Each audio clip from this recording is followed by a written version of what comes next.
latest episode of the Good Dram Show with me, Chris Goodrum. Right, okay, so apologies for no show last week, but as you probably know, if you're regular viewers of the show, that this time of the year starts, the episodes become a little bit more sporadic due to weekend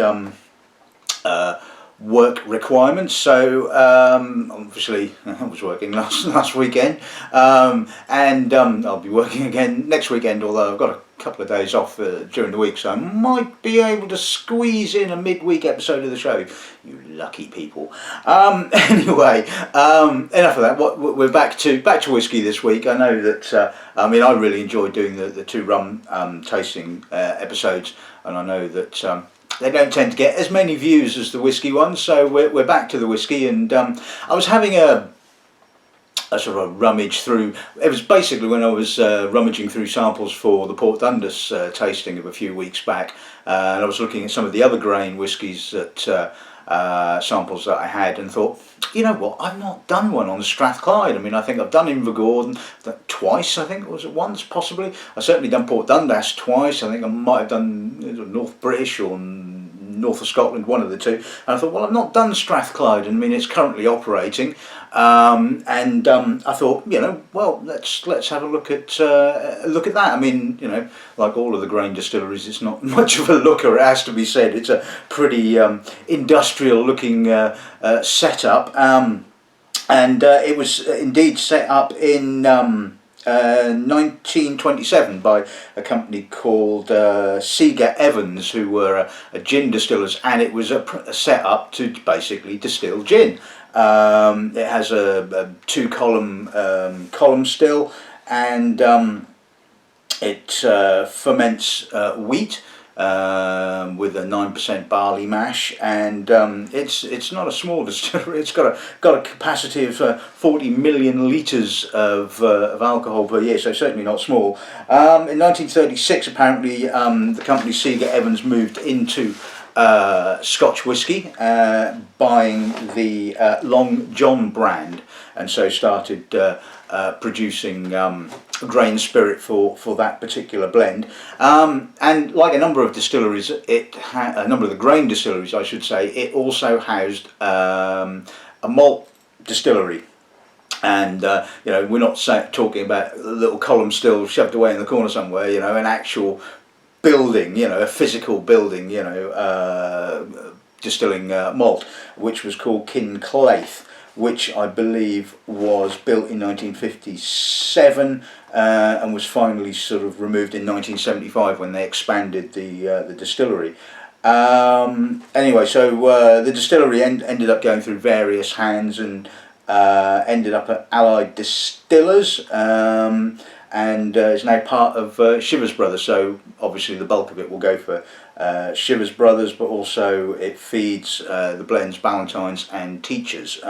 So it's interesting. I'm guessing that as it was originally set up as a gin distillery, the character is going to be very sort of light. Certainly that the new make spirit strength is 94.5%, which is, you know, which is what you want for gin. Pretty high neutral ABV, so cut it down to probably around sort of 70-ish% before filling into barrels, or they might cut it a bit lower. But I guess, like a lot of these grain distilleries, the stuff is probably tankered off and still probably used for gins and things like that. So anyway, it doesn't seem to be particularly remarkable in any great degree. It has to be said, it doesn't. I did look into the history, but there doesn't seem to have been an awful lot happening apart from it opened, it made spirit, and it carries on making spirit. No fires, buyouts, and weird and wonderful stuff. So there you have it. That's pretty much it for the history of the distillery. It's, you know, been going on its merry little way for a number of years. So I guess there's not much more to say about that, apart from let's have a look at what we're going to be tasting today. Tonight, nobody knows why she comes at night. Right, okay, so as is often the case with the grain whiskies, all the samples come from both Douglas Laing and Hunter Laing, although I probably have got a few grain samples knocking around from other independent bottling companies, but as I've said on numerous occasions, it does seem that Hunter Laing and Douglas Laing seem to have the market cornered when it comes to grain whiskies. And the nice thing about this is, well, I've got a nice spread of ages. I mean, we don't seem to have any sort of missing bits, if you see what I mean. And we're going to kick off with a Douglas Laing Old Particular Bottling 10-year-old. Was distilled in 2005, bottled in March of this year, and or early this year, shall we say, which I have stocked in actual fact. So I thought this was a really nice price point. Well, I've kind of just given away what I think of it, haven't I? But anyway, so it's bottled at 50.9, and although I think we've just sold the last bottle, and if there's still stock available, I'll probably be getting some more back in. So if it sounds like your cup of tea, then that's brilliant, isn't it? Second bottling we'll be looking at again in the Old Particular range.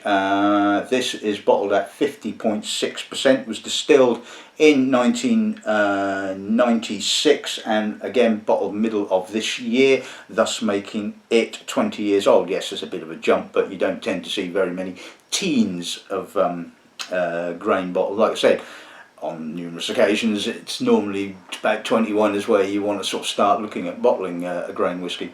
Third bottling we'll be looking at is the first of the Hunter Laing bottlings in their Sovereign range, bottled at 51.7. This is 25 years old, was distilled in 1990, and I think, although I've failed to write it down, I think it might have been bottled back last year or something like that, but anyway.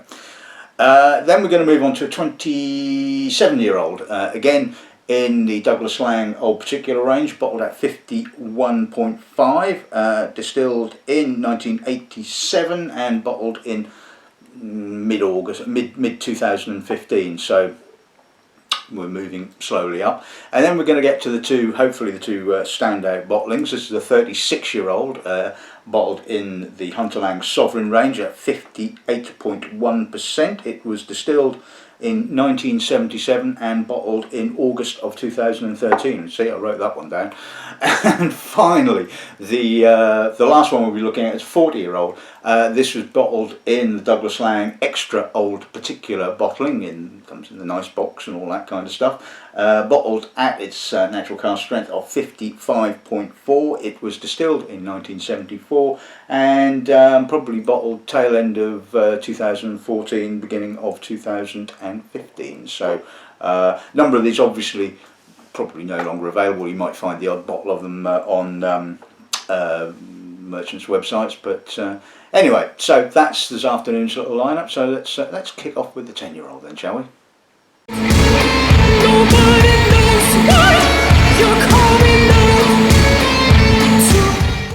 Right, okay, so ordinarily you would expect a 10-year-old grain to be pretty much devoid of any characteristic whatsoever. It's just not spent long enough in the oak to sort of pick up oak character. It's probably still a little bit raw. Now this particular bottling was finished in ex-sherry casks, and I remember thinking at the time, yeah, it's got something, so let's see if I was right or not, shall we? Yeah, it's young, it's quite light, it's perfumed grain.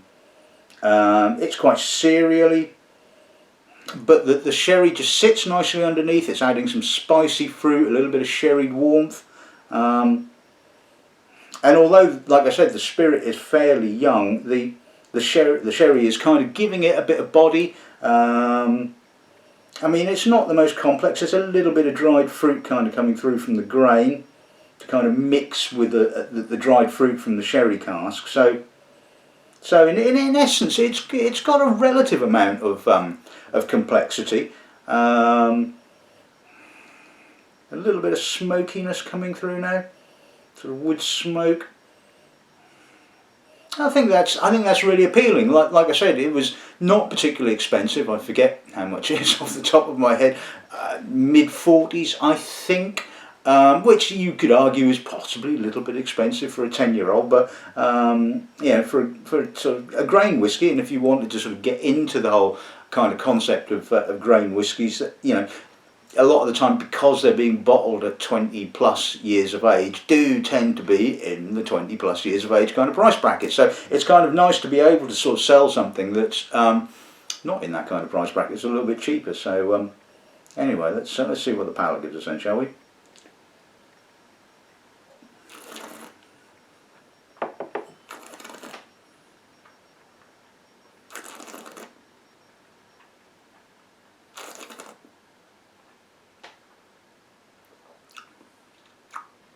Now that's nice. It kind of opens up with a lot of sherry, but not sort of too much sherry. It's got dried fruit, sort of dark chocolate, licorice, walnut, a bit of coffee.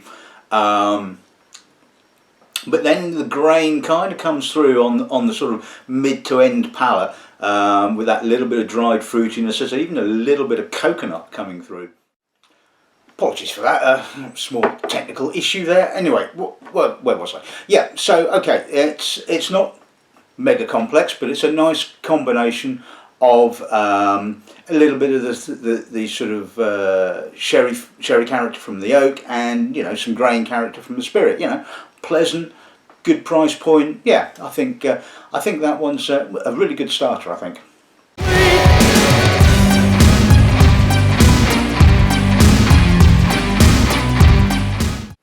Okay, so let's move on to the second. Let's look at the 20-year-old. Let's see what the nose can. Oh God. Right. Okay, so let's move on to the 20-year-old. Let's see what the nose gives us then, shall we? More grain, obviously. It's had 20 years in the cask. Quite light, quite elegant, very light dried fruit. So it would seem to indicate that my initial premise about the character of the spirit is pretty much spot on. It is quite high tone, quite neutral-ish. I mean, it's certainly not got the sort of the weightiness of, say, something like Port Dundas or maybe Carsbridge or one of those other distilleries, and certainly the distilleries that will, have pot stills as well as like Port Dundas.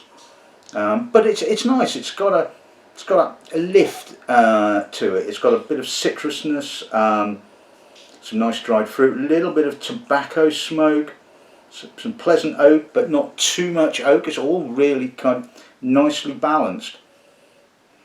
A little bit of vanilla. Let's see what the nose gives us. The palate gives us.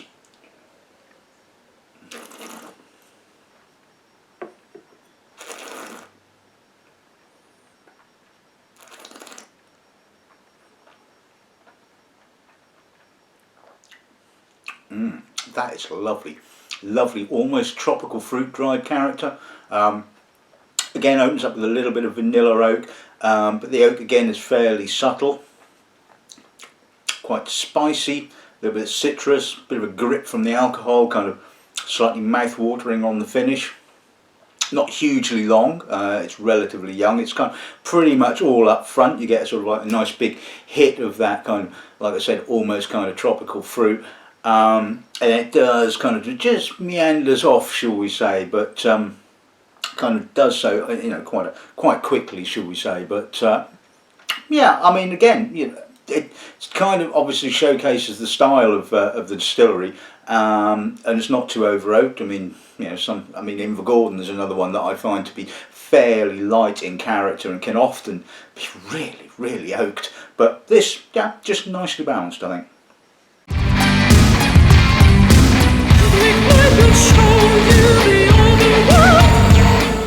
Okay, so let's move on to the 25-year-old. Let's see what the nose gives us on this then, shall we? Not a huge amount of difference in actual fact. It's got maybe a little bit more depth, a little bit more weight, a little bit more maturity. That 5 years has kind of just given the dried fruit kind of note a little bit more of a enhancement, shall we say. Again, there's a little bit of citrus, a little bit of smoke, but it is very much the same as the previous bottling. Again, elegant, high-toned, a little bit citric. Yeah, it's nice. Let's see what the palate does.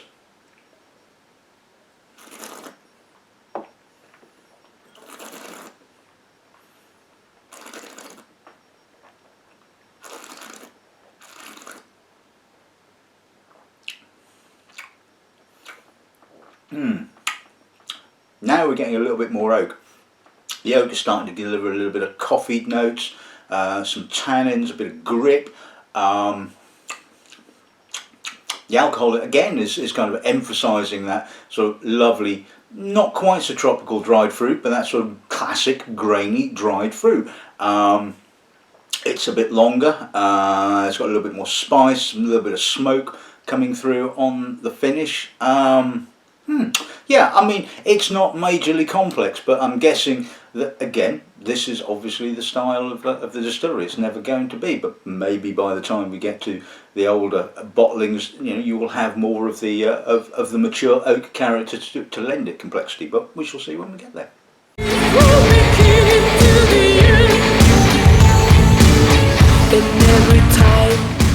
Okay, so now let's move on to the 27-year-old. Yep, it is indeed the 27-year-old. Just checking.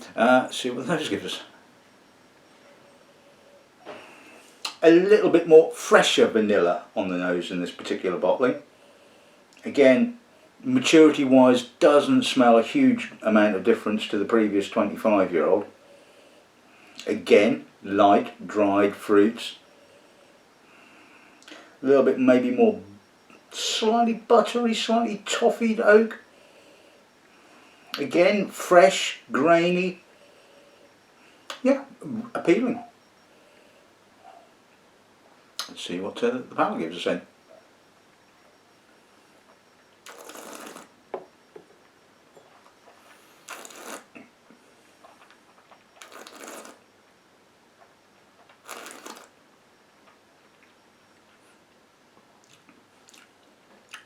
A little bit more spice on the finish, a little bit of tobacco leaf possibly, touch of coffee from the oak, vanilla, dried fruits. Again, very much the same as the previous bottling. Just nice, yeah. I mean, it's got a bit of a twang to it on the finish. I mean, it's bottle at 51.5, so it's just got that little bit of alcohol sort of enhanced spiciness, and another nice bottling, I think. She's playing with you. Nobody knows why she's playing. Okay, so let's move on to the 36-year-old. Now, I don't know if you can quite make out the colour there, but you can see it's certainly got a darker colour, which would, when you're tasting these things blind, often tends to indicate, you know, a longer period of cask maturation. So let's see what those gives us then, shall we? Oh no, that is nice. That is kind of sort of Guyanan rum like, not quite oily enough for Guyanan rum, but it's got a lovely kind of dried fruit, some earthy coffee spices, bit of vanilla, even a sort of slight meatiness possibly, you know, sort of bacon fat-ish kind of thing.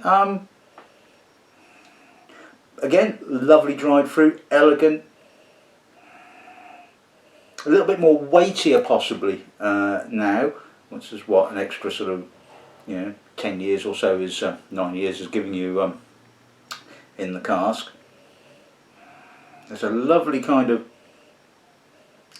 oak spice, not sort of sherry spice, because it's obviously not been aged in sherry, but it's got a oak spice, kind of sort of almost kind of slightly Frenchy kind of oak spice. You know how the sort of French oak can be quite really spicy.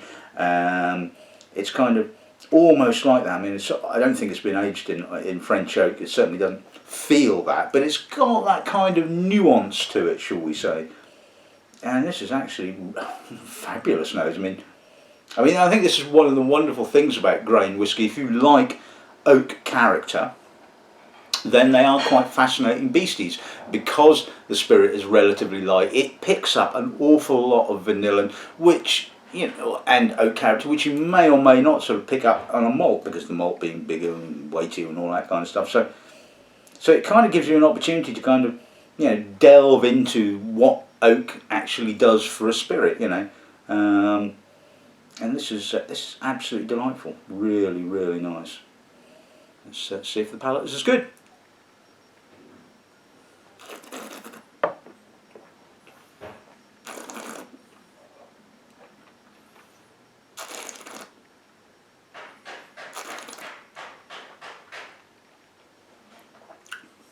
Ooh, that's spicy. That's a spice monster. To sort of cinnamon, maybe a bit of clove, kind of coffee. A lot weightier, a lot of oxidised fruit kind of character. It's more maybe a sort of cognac-y sort of oxidation kind of character coming out on the palate. Maybe less rum, more cognac style of oxidation. Again, excuse me, it does give you the kind of impression of being matured in French oak.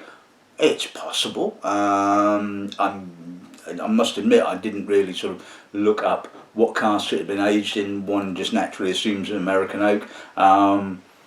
But the funny thing is that sometimes you just don't actually know. You buy these parcels, and I remember talking to a rep from a company that I won't mention, and he showed me the sample and said this has been aged in an American oak hoggy, and I looked at the colour and I thought that is just too dark, and it wasn't a particularly old spirit, and I'm thinking that's not an American oak hoggy, can't be. And I said, look, and I told him so, and I smelt it and I tasted it and said, no, this has got to be a sherry hoggy, you know. And he was saying, well, we were told it was an American oak hoggy, and I suppose the thing is, when you look at a hogshead, it looks like a hogshead, you know. And I suppose you can be, somebody says it's an American oak hoggy to the broker, and the broker just writes American oak hoggy. He probably doesn't actually look at the casks when they come in. He just gets a bit of paper with him. Well, that's today's consignment of casks. Write them down, fling off an email to various people. They'll look at it and go, oh, American oak hoggy. Yeah, well, we'll have that. And then it turns out to be a sherry hoggy. But so this could be a French oak cask. You never know, you know. But anyway, I'm getting a bit distracted. But lovely spiciness, and like I said, it's got that sort of lovely cognac-y kind of dried fruit kind of character. Again, it's not mega complex. It's not as complex as some other grain whiskies that I've come across. And again, it's kind of reinforcing my opinion that because the distillery was built to produce spirit for white spirits, it's not going to have that sort of slightly heavy, you know, oily, congenery kind of character, because a lot of, you know, gin distillers and vodka distillers, or bottlers I should say, probably just don't want that kind of character. I mean, in talking about gin, I've been tasting a load of gins for the World Drinks Awards, and there's quite a few that do have some serially kind of spirit character, which I like. Some that are just kind of very, some that are very good, you know. Anyway, as is often with the case with competitions. But anyway, I digress. Let's move on to the final bottling.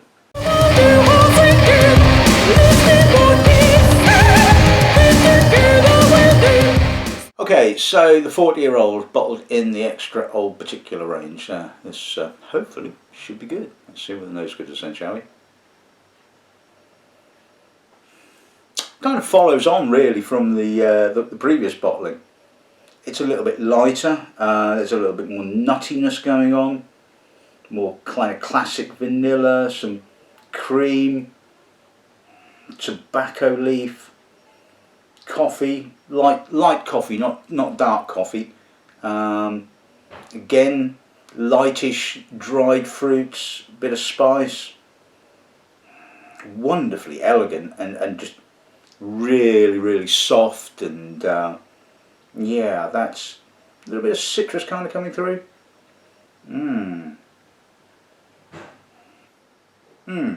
Let's see what the palate gives us then, shall we?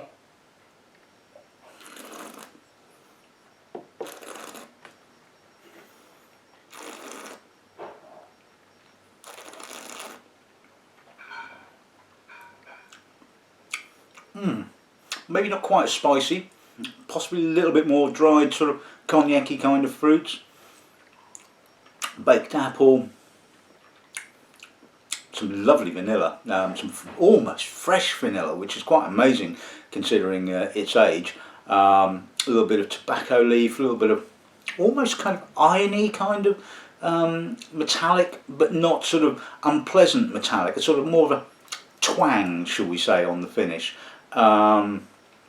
Again, dried fruits, you know, kind of classic Strathclyde, it has to be said, and yeah, really very impressive, it has to be said.